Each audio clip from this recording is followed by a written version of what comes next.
Sekarang semua orang mungkin sudah bisa menggunakan AI dan akan terlihat keren kalau kita bekerja menggunakan AI. Tapi hasilnya belum tentu sama. Contoh misalnya teman-teman kita mau bikin program marketing untuk bisnis kita.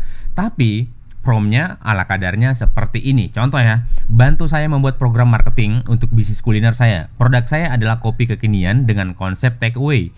Punya berbagai jenis varian dan harganya murah. Nah, coba ya kita lihat hasilnya seperti apa dari AI dengan prompt yang ala kadarnya seperti itu. Nah, seperti ini kelihatan juga keren banget. Oke. Nah, produk dan pricing strategi, meskipun harganya murah, adalah daya tarik utama dan lain sebagainya. Seperti itu branding dan packaging dan lain sebagainya. Nah, jawabannya atau saran dari AI juga itu adalah standar, teman-teman. Nah, tapi lain cerita kalau kita punya prompt yang detail dan datanya juga bagus-bagus banget dari data real dari bisnis kita, itu juga hasilnya akan beda. Contoh ya, misalnya kita lihat ke tools ini. Nah, ini adalah dashboard di mana kita bisa melihat penjualan di bisnis kita misalnya ya, di dashboard leader seperti ini. Nah, kita ada 5 cabang contohnya. Nah, ini adalah filter untuk melihat hasil penjualan di bulan ini misalnya. Bulan ini terus kita targetnya bertumbuh 10%, budget marketingnya sekian. Terus ini adalah hasil yang kita dapatkan, TC terendah, TC tertinggi, EPC terendah, EPC tertinggi dan lain sebagainya. Banyak sekali sumber datanya. Banyak sekali datanya di sini, teman-teman. Oke. Nah, ini belum kita detailkan. Kalau kita detailkan, hasilnya akan jauh lebih besar lagi. Nah, sumbernya dari mana ya? Dari kasir yang input hasil penjualan setiap harinya seperti itu, dikali setiap hari, sepekan, sebulan dan seterusnya, maka datanya akan semakin banyak. Nah, nanti dari data ini kita sendiri tanpa bantuan AI mungkin sudah bisa mengambil keputusan karena kita punya datanya seperti ini.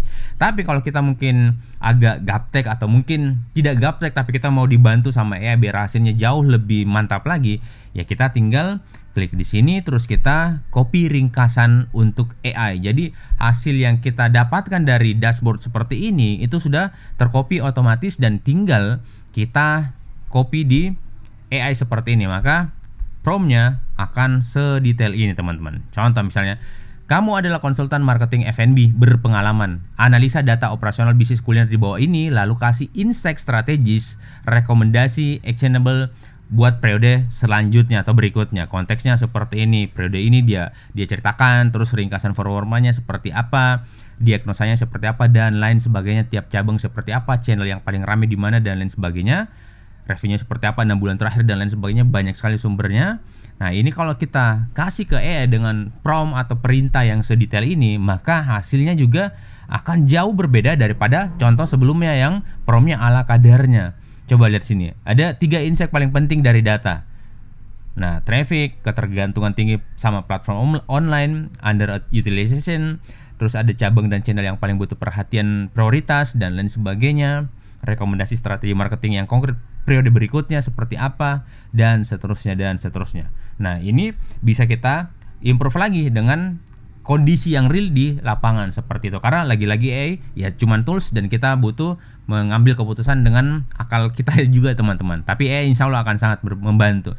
Jadi intinya AI itu akan sangat keren kalau dia juga dapat prompt yang detail dari kita seperti itu, teman-teman. Oke, jadi saran saya buat teman-teman pengusaha kuliner, jangan main-main atau menganggap enteng tentang data karena itu akan menjadi sumber pengambilan keputusan strategis untuk bisnis kita. Seperti itu, teman-teman. Oke, semoga ini bermanfaat. Sampai jumpa di konten-konten selanjutnya.